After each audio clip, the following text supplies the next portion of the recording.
Good morning mga bossing, mga madam. So ayun, napapansin ko lang dumadami na yung mga nagtatanong at nagpapaturo tungkol sa ganitong negosyo. Subukan natin sagutin tong tanong ni Madam Rizabel. So bago ko simulan mga bossing, unahan ko na kayo mga boss, hindi po ako expert at hindi pa ako successful sa ganitong larangan. Pero may konti naman akong kaalaman na pwede ko i-share sa inyo. Sabi ni Madam Rizabel, share content ka din po ng mga fast-moving item. Okay, dito sa akin mga boss, mga madam, nakapokus ako ngayon sa pyesa. Okay mga bossing, mga madam, palagi kong sinasabi na mag-observe muna kayo sa location nyo kung ano yung maraming motor dyan sa lugar nyo. Diba dalawang klase naman yan ang pinakamarami dyan, scooter sa Adigambyo. Kadalasan dyan mga lower CC mga boss.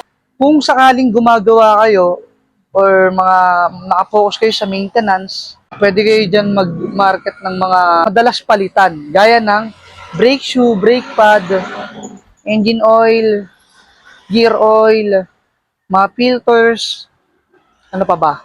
Basta maraming puro pang maintenance. Ayan, kung gumagawa kayo. Isa yan sa mga fast-moving item. At hindi kayo mamumuhunan ng malaki.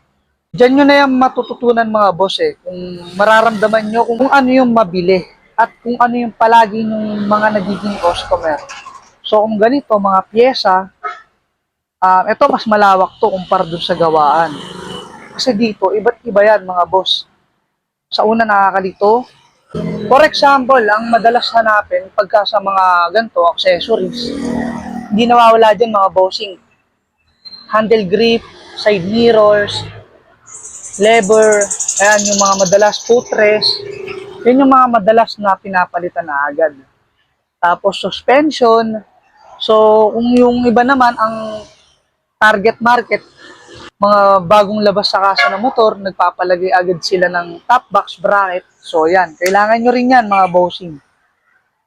Bali, mahirap kasi puntuhin kung ano talaga yung mga fast moving. Depende kasi yan mga boss, promise. Magkakaiba talaga siya. Tulad nito, sa akin, kunyari, itong taon na to, naging fast moving sa akin yung pipe. Diba? Paiba-iba Dati, napunta ako sa gulong, box bracket. Ngayong taon naman mga boss, ito mga pipes.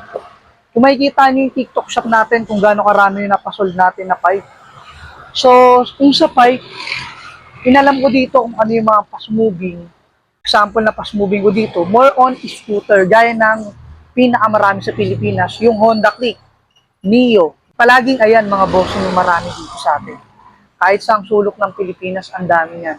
Pero hindi kayo lagi mag-focus dyan sa fast moving mga bossing, mga madam. Kasi hindi kayo pwedeng, yun na lang yung lagi nyong kukunin na pyesa. Tandaan nyo, yung motor shop, hindi yan binubuo ng isang pyesa lang, ng mga fast moving lang. Kailangan meron kayo dyang iba't iba, hindi kayo magpapabaya sa stocks. Hindi nyo napapansin yung mga bihira hanapin, sa inyo lang mahanap, di ba?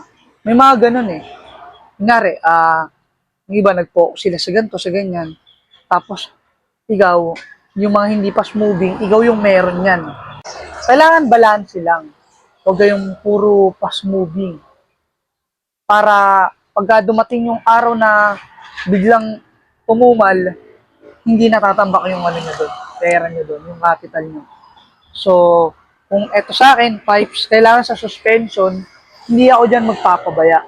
Kailangan laging may stocks yan. Hindi lang suspension, kagaya niyan, yung mga mugs. Mga ganyan, mga boss. Ayan, mga mugs. Yan. So, kailangan binabalanse lang natin yan. Ano pa nga ba yung pwede kong magandang ipayo kay madam? Yun na lang, yung gaya ng sinabi ko kanina, madam.